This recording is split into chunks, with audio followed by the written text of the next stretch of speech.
Welcome back. इस video में हम ये देखने जा रहे हैं कि इस तरह की एनिमेशन हम कैसे कर सकते हैं। ये एक फ्री पिक से इमेज मैंने उठाया है, उसको ट्रेस किया है, देन उसको मुख्तलिफ ड्राइंग्स में कन्वर्ट करके मैंने यहाँ पे उसको एनिमेट किया है। ये ड्राइंग को एनिमेट किया है। ड्राइंग को हम जनरली एनिमेट नहीं कर रहे होते, हम पैक को एनिमेट कर रहे होते हैं, जो कि एडवांस वीडियो का टॉपिक है। इस वीडियो में हम जस्ट इसी ड्राइंग को इसी तरीके से एनिमेट करना सीखेंगे। इसमें हमारा फोकस दो चीज़ों के ऊपर है कि हम ड्राइंग को डुप्लीकेट कैसे कर सकते हैं और देन हर ड्राइंग का एक्सपोजर एक हद तक कैसे बढ़ा सकते हैं। तो चलें स्टार्ट करते हैं इसको बनाना। सबसे पहले मैं इमेज को इंपोर्ट कर लेता हूँ। मैं यहाँ पे क्लिक करूँगा और ये मुझसे पूछ रहा है कि इमेज कहाँ पे पड़ा हुआ है। मैं ब्राउज के बटन पे क्लिक करके यहाँ से ये इसको ओपन कर लूँगा और मैं इसको ओरिजिनल बिटमैप के तौर पे लेके आना चाहता हूँ। ओके कर दूँगा। प्रीवियस वीडियो में देख चुके हैं कि इसका एक्सपोजर पूरे सीन तक है, 60 सेकेंड तक ही है और मैं इस लेयर को सिलेक्ट करके इसके ऊपर मैं अभी ड्रॉ करने जा रहा हूँ इसको।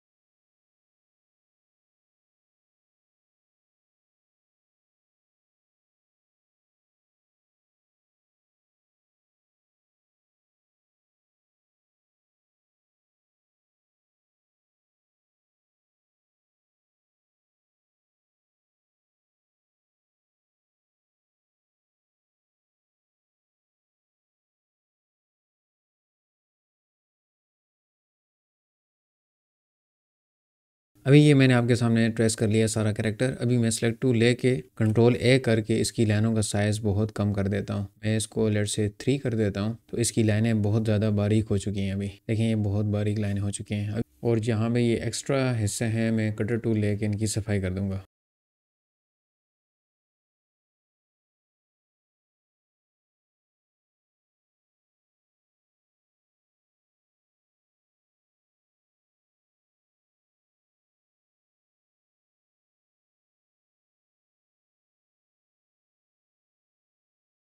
ये मेरा मुकम्मल क्लीन अप भी हो चुका है। अभी बकेट टूल लेके मैं इनके अंदर कलर कर देता हूँ।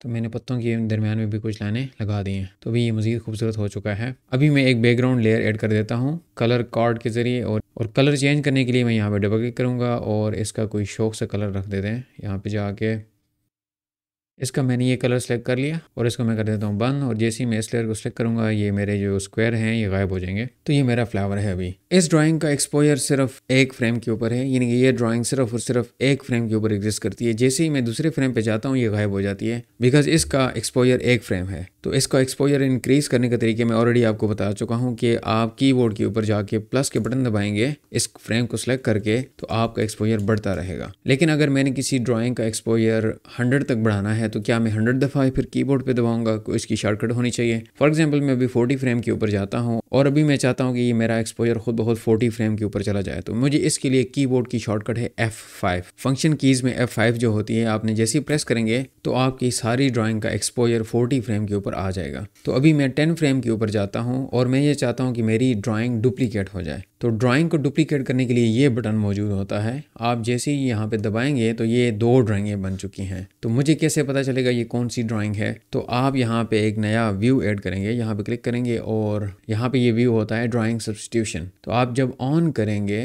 तो आपको यहाँ पे 2 ड्राइंग नज़र आ रही हैं। अभी ये ड्राइंग 1 है और ये ड्राइंग 2 है। इस वक्त आपकी ड्राइंग 2 सिलेक्टेड है और यहाँ पे किसी भी फ्रेम के ऊपर क्लिक करें तो आपको ये बता रहा है कि ये ड्राइंग 1 इस वक्त हुई पड़ी है। तो यहाँ पे ये ड्राइंग 2 है और अभी मैं दोबारा 20 के ऊपर जाके इसको दोबारा डुप्लीकेट कर देता हूँ। अभी ये मेरी तीसरी ड्राइंग ऐड हो चुकी है और इसी तरह मैं 30 पे जाके दोबारा इसको ये वाला बटन दबाता हूँ, ये डुप्लीकेट हो जाएगी। तो मेरी 4 ड्राइंग्स हो गई। तो हर 10 फ्रेम के बाद मेरी ड्राइंग चेंज हो रही है। तो अभी यहाँ पे आके मैं इसको सारे को सिलेक्ट करता हूँ, कंट्रोल ए करता हूँ और इसका ये जो होता है ये रोटेट करने के लिए होता है। मैं यहाँ पे इसको रख के और यहाँ पे करूँगा तो ये थोड़ा सा इधर रोटेट हो जाएगा। तो ये मेरी ड्राइंग थोड़ी सी यहाँ पे रोटेट हो चुकी है। जैसे ये 10वें फ्रेम पे आती है तो यहाँ पे थोड़ी सी एनिमेशन फील होती है बिकॉज इसमें थोड़ा सा चेंज आ गया। और 20 पे मैं जाता हूँ तो मैं चाहता हूँ ये दोबारा ओरिजिनल हालत में वापस आ जाए। ये 10 पे चेंज होती है, देन 20 पे वापस चली जाती है और 30 पे मैं चाहता हूँ कि ये मेरी ड्राइंग थोड़ी सी दूसरी साइड पे जाए। तो मैं यहाँ पे अगेन इसको सारे को सिलेक्ट करूँगा, इसकी रोटेशन पिवट पॉइंट को अर्जी तौर पर जो पिवट पॉइंट है इसको यहाँ पे रखूँगा और दोबारा यहाँ पे काइंडा रोटेट कर लूँगा। और इस वक्त जो मेरा प्ले ड्यूरेशन है वो 20 फ्रेम्स तक सेट हुआ पड़ा है। मैं 40 पे जाके